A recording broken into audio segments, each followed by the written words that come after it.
안녕하세요. 슬기로운 스테이블 코인 생활입니다.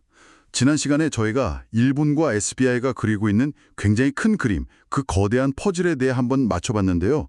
오늘은 정말 중요한, 어쩌면 가장 본질적인 질문을 던져보려고 합니다. 이 멋진 구상이 그저 발표 자료 속에만 존재하는 그림이 아니라 실제로 우리 삶 속에서 돈이 흐르는 시스템이 되려면 그 다음 단계는 과연 무엇일까요? 어떤 일들이 실제로 일어나야 이게 현실이 되는 걸까요? 바로 그 지점이 오늘 이야기의 핵심입니다. 아무리 좋은 계획이라도 실행으로 이어지지 않으면 그저 신기루에 불과하니까요. 오늘은 그 다음 단계에 대해 아주 구체적으로 파고들어 보겠습니다. 엔화 스테이블 코인과 XRPR, 그리고 XRP라는 이 세 가지 퍼즐 조각이 현실에서 제대로 작동하기 위해 반드시 통과해야 할 세 가지 관문, 그리고 그 관문들을 모두 통과했을 때 우리가 마주하게 될 세 가지 미래 시나리오를 명확하게 정리해 드리겠습니다. 네, 세 가지 관문과 세 가지 시나리오. 듣기만 해도 기대가 됩니다. 그럼 첫 번째 관문부터 시작해보죠. 가장 먼저 무엇을 주목해서 봐야 할까요? 첫 번째 관문은요, 바로 현금 레일의 핵심인 출입구를 확보하는 겁니다. 많은 분들이 스테이블 코인이라고 하면 코인 자체의 기술이나 속도 같은 기능에 집중하시는데요. 하지만 사실 성패는 코인 자체가 아니라 얼마나 쉽고 편리하게 우리가 쓰는 현실의 돈, 즉 법정 화폐와 교환할 수 있는지에 달려 있습니다. 이른바 온-오프램프라고 하죠. 출입구라는 비유가 확 와닿네요. 그러니까 아무리 성능 좋은 슈퍼카가 있어도 고속도로에 들어가는 진입로나 빠져나오는 출구가 꽉 막혀 있거나 험하면 아무도 그 차를 제대로 탈 수 없는 것과 같은 이치군요. 디지털 돈을 내 은행 계좌에 있는 돈으로 또 그 반대로 바꾸는 과정이 물 흐리듯 자연스러워야 한다는 말씀이시죠? 정확한 비유입니다.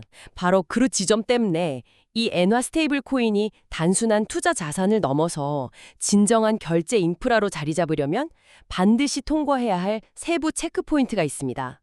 세부 체크 포인트요? 더 구체적으로 들어가 보죠. 첫 번째 체크 포인트는 사용자의 전체 동선이 매끄럽게 설계되어야 한다는 겁니다. 사람들이 어디서 이 스테이블 코인을 사고, 그러니까 발행받거나 매수하고, 또 어디서 사용하며 마지막으로 어디서 다시 엔화 현금으로 바꾸는지, 이 시작부터 끝까지의 여정 전체가 하나의 경험으로 느껴져야 합니다. 사용자의 전체 동선이라는 말이 흥미롭네요. 그럼 예를 들어 제가 일본 편의점에서 이 엔화 스테이블 코인으로 음료수를 산다고 상상해 볼게요. 스마트폰 앱을 켜고 QR코드를 찍고 결제가 완료되고 내 계좌에서 돈이 빠져나가고 잔액이 표시되는 이 모든 과정이 지금 우리가 신용카드를 쓰는 것처럼 완벽하게 거의 무의식적으로 연결되어야 한다는 뜻이군요. 맞습니다. 그 과정에서 단 한 번이라도 이건 어떻게 하는 거지? 라는 생각이 들면 실패한 겁니다. 이를 위해서는 돈을 발행하고 상환해주는 신탁사나 은행 같은 주체들의 역할이 법적으로나 기술적으로나 아주 명확하고 튼튼하게 정리되어야 하죠. 두 번째 체크 포인트는 유통 채널의 확장입니다. 유통 채널이라면 이걸 어디서 사고 팔 수 있느냐 하는 문제 말씀이시죠? 네, 만약 이 엔화 스테이블 코인을 구할 수 있는 곳이 암호화폐 거래소뿐이라면 이건 그냥 또 하나의 투자용 코인에 머무를 뿐입니다. 결제 인프라라고 부를 수 없죠. 잠시만요. 그 부분이 조금 의아한데요.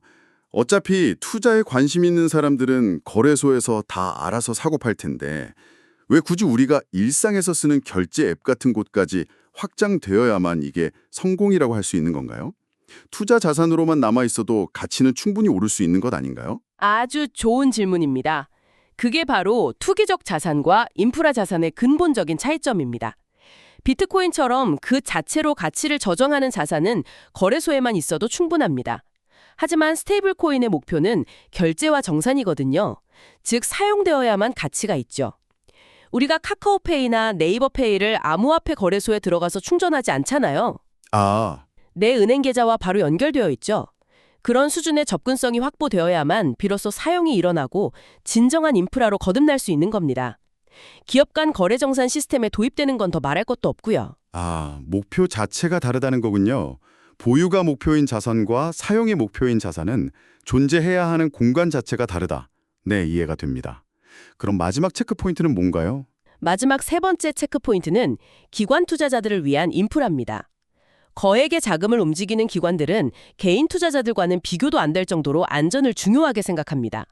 따라서 이들이 안심하고 이 시스템에 들어올 수 있는 인프라가 필수적입니다. 예를 들어 사용자의 신원을 확인하는 KYC 절차, 불법 자금의 흐름을 막는 AML 규정 준수, 그리고 모든 거래를 투명하게 추적하고 감시할 수 있는 모니터링 시스템.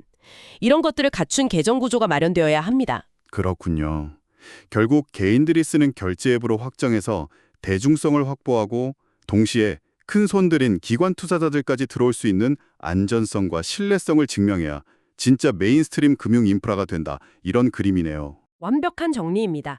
이 세 가지 조건이 모두 갖춰진다면 그때 비로소 엔화 스테이블 코인은 더 이상 투자용 코인이 아니라 일본 엔화 결제 시스템의 디지털 버전, 즉 완전히 새로운 금융 인프라로 거듭나게 되는 겁니다. 네, 첫 번째 관문인 출입구의 중요성에 대해 잘 이해했습니다.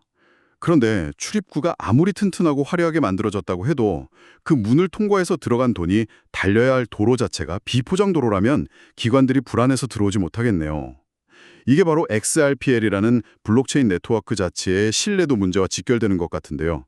두 번째 관문은 바로 이 도로에 관한 이야기군요. 정확하게 핵심을 짚어주셨습니다. 두 번째 관문은 XRPL이 단순한 기술 네트워크를 넘어서 기관형 정산 레일로서 시장의 신뢰를 얻고 공식적으로 인증받아야 한다는 것입니다. 기관들은 단순히 송금이 빠르다, 수수료가 싸다는 기술적 장점만 보고 수조 원의 돈을 투입하지는 않을 거라는 말씀이시군요. 그렇습니다. 기관 투자자들은 개인 투자자들과는 완전히 다른 언어를 사용합니다. 그들은 기술의 힙함보다는 안정성과 신뢰도를 따지죠. 항상 이런 기관의 언어로 질문을 던집니다. 첫째, 정산 과정은 정말 안전한가? 해킹이나 오류의 위험은 0.001%라도 없는가? 둘째, 이 디지털 자산의 법적 소유권은 누구에게 있으며 법정에서 명확하게 증명 가능한가? 셋째, 자산 보관, 즉 커스터디는 누가 담당하며 만약 사고가 터졌을 때 책임은 누가 어떻게 지는가? 마지막으로 시장 변동성이나 운영상의 리스크를 관리할 수 있는 체계적인 구조가 갖춰져 있는가? 이런 것들이죠. 듣기만 해도 굉장히 깐깐하고 보수적인 질문들이네요. 얼마 전에 있었던 대규모 거래소 해킹 사건 같은 걸 떠올려보면 기관 입장에서는 자기들 고객의 수조 원 자산을 단 1%의 위험에도 노출시킬 수는 없다는 거군요. 그럼 XRPL이 우리 커스터디는 은행 수준입니다 라고 말로만 하는 게 아니라 진짜 글로벌 은행이 파트너로 들어와서 도장을 찍어줘야 믿는다는 거군요. 바로 그겁니다. 신뢰는 말로 쌓는 게 아니라 증명으로 쌓는 거죠. 따라서 XRPL이 다음 단계로 도약하기 위해서는 우리 기술이 얼마나 더 빨라졌다 같은 기술적 업데이트 소식보다는 기관의 신뢰를 쌓을 수 있는 이벤트들이 지속적으로 나와야 합니다. 예를 들어 골드만삭스나 JP모건 같은 공신력 있는 글로벌 은행이 XRPL의 커스터디 파트너로 참여한다거나 국제표준기구 같은 곳에서 XRPL의 기술 표준을 ISO 20022처럼 공식 채택한다거나 하는 소식들이죠. 그러니까 기술 자체의 업데이트보다는 외부의 권위 있는 기관으로부터 인증 마크를 받는 게 훨씬 더 중요하다는 말씀이시군요. 맞습니다. 혹은 글로벌 4대 회계법인이 XRPL 네트워크에 대한 정기적인 감사를 진행하고 그 보고서를 투명하게 공개한다거나 체계적인 리스크 관리 체계를 도입했다는 소식들이 나와야 합니다. 앞으로 XRPL 관련 뉴스를 보실 때 기술이라는 단어보다는 기관형 표준 채택, 커스터디, 감사, 파트너십 같은 키워드가 등장하는지를 주목해서 보셔야 합니다. 그것이 바로 실질적인 진전의 신호입니다. 알겠습니다. XRPL의 다음 뉴스는 기술 업데이트가 아니라 기관의 언어로 된 신뢰의 증표가 나와야 한다는 점 명심하겠습니다. 이제 마지막 퍼즐 조각, XRP에 대한 이야기로 넘어가 보죠. 솔직히 이게 제일 헷갈리는 부분입니다. 많은 분들이 XRP의 역할에 대해 혼란스러워하는 것 같아요. 세 번째 관문은 무엇인가요? 세 번째 관문은 XRP가 수익을 내는 자산이 아니라 유동성을 공급하는 자산으로서 그 본질적인 가치를 시장에서 검증받아야 한다는 점입니다. 이 부분이 정말 많은 분들이 오해하시는 지점인데요. 저도 사실 그 오해를 하고 있었던 것 같습니다. 최근에 XRP를 당보로 다른 자산을 빌리거나 XRP를 맡기고 이자를 받는 렌딩 서비스가 나오면서 와, 이제 XRP도 이더리움처럼 이자를 주는 돈을 버는 자산이 되는구나 하고 좋아하는 분들이 많거든요.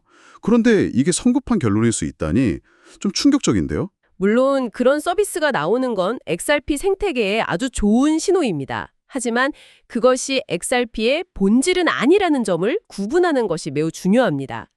XRP의 본질적인 강점은요, 은행 예금처럼 가만히 보유하고 있을 때 꾸준히 이자를 준다는 데 있는 것이 아닙니다.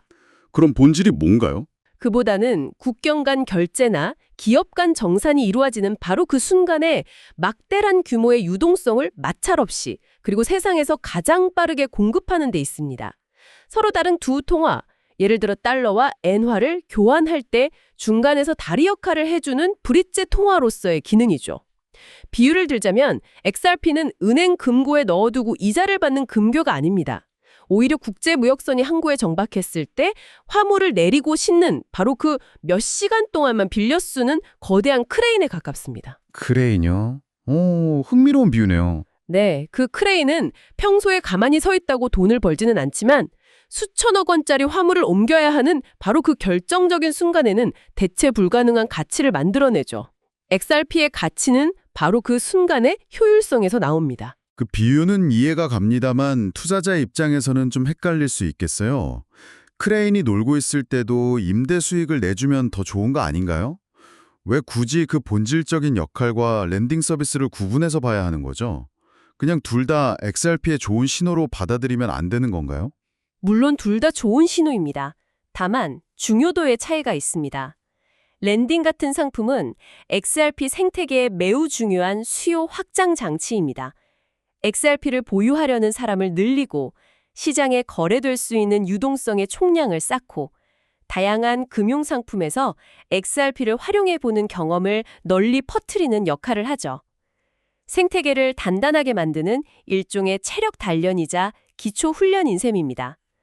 하지만 훈련 성적이 아무리 좋아도 실제 경기에서 이기지 못하면 의미가 없죠. 아, 랜딩은 훈련이고 실제 국경 간 결제에 쓰이는 것이 실전 경기다.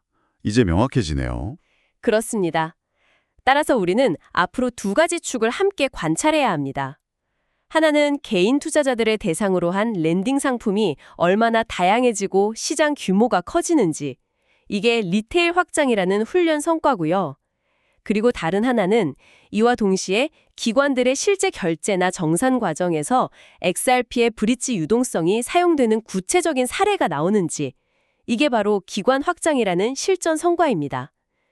이 두 가지 축이 함께 성장할 때 비로소 XRP의 포지션은 투기적 논란을 넘어 견고한 인프라 자산으로 자리 잡게 될 것입니다. 네, 세 가지 관문에 대해 정말 명쾌하게 설명해 주셨습니다. 엔화 스테이블 코인은 출입구를, XRP는 기관의 신뢰를, XRP는 유동성 자산으로서의 가치를 증명해야 한다는 것. 그럼 이 세 가지 관문들을 모두 통과한다는 가정하에 앞으로 어떤 미래가 펼쳐질 수 있을지 구체적인 시나리오로 정리해 주실 수 있을까요? 네, 이제부터가 더 흥미로운 부분입니다. 앞서 말씀드린 조건들이 하나씩 채워질 때 우리가 맞이하게 될 세 가지 시나리오와 각 시나리오의 관전 포인트를 짚어드리겠습니다. 첫 번째는 시나리오 A, 일본 내 결제 송금 시장 선점입니다. 엔화 스테이블 코인이 암호화폐 거래소가 아니라 실제 결제나 정산을 처리하는 기업들과 파트너십을 맺는 순간 이 코인의 성격은 투자 자산에서 사용 자산으로 극적인 변모를 하게 됩니다. 예를 들면 어떤 모습일까요? 일본의 페이페이 같은 유명 결제 앱에서 엔화 스테이블 코인으로 바로 결제가 가능해진다거나 동남아시아에 있는 일본 기업의 근로자가 본국의 가족에게 거의 수수료 없이 실시간으로 월급을 보낼 때 사용되는 경우가 생기는 거죠. 정말 우리 생활과 직접적인 관련이 생기는 겁니다. 그렇게 되면 정말 체감이 되겠네요. 이 시나리오에서 우리가 주목해야 할 관전 포인트는 뭘까요? 관전 포인트는 어떤 산업 분야에서 가장 먼저 유의미한 채택이 일어나는가입니다. 그것이 개인 간 해외 송금 시장일 수도 있고 대기업 간 B2B 정산 시장일 수도 있습니다. 혹은 최근 주목받는 컨텐츠 크리에이터들에 대한 정산 시스템이 될 수도 있죠. 가장 먼저 성공 사례를 만들어내는 그 분야가 앞으로 엔화 스테이블 코인 생태계 확장의 교두보가 될 겁니다. 두 번째 시나리오도 궁금합니다. 두 번째는 시나리오 B, XRPL 기관용 RWA 플랫폼으로 자리매김입니다. RWA, 즉 실물자산 토큰화는 최근 금융계의 가장 큰 화두죠. 만약 MMF나 일본 국채 혹은 미쯔비시 같은 대기업의 예치금 증서처럼 기관 투자자들이 선호하는 안전자산이 XRPL 네트워크 위에서 토큰의 형태로 발행된다고 상상해 보세요. 그리고 그 토큰을 거래할 때 결제 수단으로 엔화 스테이블 코인이 쓰인다면 어떻게 될까요? 다른 블록체인들도 RW 시장을 선점하려고 경쟁이 치열한데 XRP가 그중에서도 기관들이 선호하는 프리미엄 플랫폼이 될 수 있다는 거군요. 맞습니다. 그렇게 되면 XRP는 순식간에 단순한 송금 네트워크가 아니라 기관형 정산 체인으로 확실히 자리매김하게 될 겁니다. 이 시나리오의 관전 포인트는 XRP 위에서 어떤 자산이 첫 번째 기관형 상품으로 출시되느냐입니다. 그것이 MMF가 될 수도 특정 국가의 채권이 될 수도 있겠죠. 그 첫 번째 상품이 무엇이냐에 따라 앞으로 XRP가 어떤 종류의 자산을 주로 다루는 플랫폼이 될지 시장의 프레임이 결정될 가능성이 높습니다. 이제 마지막 시나리오입니다. XRP가 주인공이 되겠군요. 네, 마지막 세 번째는 시나리오 C, XRP 유동성 레이어로서의 입지 확립입니다. 앞선 A와 B 시나리오가 현실화되어 XRP 위에서 돌아가는 결제 및 정산 네트워크의 규모가 커지면 커질수록 거래가 체결되는 그 순간에 필요한 순간 유동성의 가치는 기하급수적으로 커집니다. 마치 고속도로가 4차선에서 8차선으로 넓어지고 통행량이 폭증할수록 그 도로를 막힘없이 관리하는 교통관제 시스템의 가치가 올라가는 것과 비슷하네요. 아주 좋은 비유입니다. 수십 수백조 원의 거래가 오가는 네트워크에서 0.1초의 지연이나 약간의 가격 변동은 엄청난 손실로 이어질 수 있으니까요. 만약 XRP가 이 순간 유동성 공급 역할을 독점적으로 수행하게 된다면 XRP는 더 이상 단순한 가격 등락에 대한 논쟁의 대상이 아니라 그 누구도 대체할 수 없는 금융 인프라 자산으로 그 위상이 완전히 굳어질 것입니다. 정말 그렇게 된다면 엄청나겠네요. 이 시나리오가 현실화되고 있다는 신호는 어떻게 할 수 있을까요? 중요한 관전 포인트입니다. 앞서 말씀드린 개인 투자자 대상의 랜딩 시장 확정과는 별개로 기관들의 실제 결제에서 XRP가 브릿지 통화로 사용되었다는 구체적인 데이터나 성공 사례가 나오는지를 주시해야 합니다. 어떤 은행과 어떤 은행 간의 외환 거래에서 XRP가 이만큼의 유동성을 공급했다는 식의 숫자가 명시된 뉴스가 나온다면 그것이 바로 시나리오 C가 현실화되는 결정적인 신호탄이 될 것입니다. 오늘 설명을 쭉 들어보니 지난 시간에 맞췄던 퍼즐 조각들이 완성된 이후에 그 퍼즐이 현실 세계에서 실제로 어떻게 움직이게 될지에 대한 구체적인 로드맵이 머릿속에 선명하게 그려지는 것 같습니다. 앞으로 나오는 뉴스를 볼 때도 기술이 얼마나 대단한가가 아니라 그래서 이 기술이 기관의 언어로 번역되었는가, 사람들의 지갑에 실제로 들어왔는가, 이 두 가지 질문을 던지면서 봐야겠다는 생각이 드네요. 마지막으로 오늘 논의를 명쾌하게 한 문장으로 정리해 주신다면요? 네, 한 문장으로 정리해 보겠습니다. 엔화 스테이블 코인은 출입구를, XRPL은 기관의 신뢰를, 그리고 XRP는 순간의 유동성을 시장에서 증명해야 한다. 이 세 가지 조건이 모두 그리고 동시에 충족될 때 비로소 우리가 이야기했던 일본과 SBI의 큰 그림은 단순히 흥미로운 뉴스가 아니라 우리 실제 생활에 영향을 미치는 거대한 금융 인프라가 될 것입니다. 완벽한 정리입니다. 앞으로 새로운 소식이 나올 때마다 오늘 짚어주신 세 가지 관문과 세 가지 시나리오를 기준으로 상황을 판단하면 훨씬 더 명확하고 깊이 있게 시장을 이해할 수 있겠네요. 슬기로운 스테이블 코인 생활. 오늘 준비한 내용은 여기까지입니다. 감사합니다.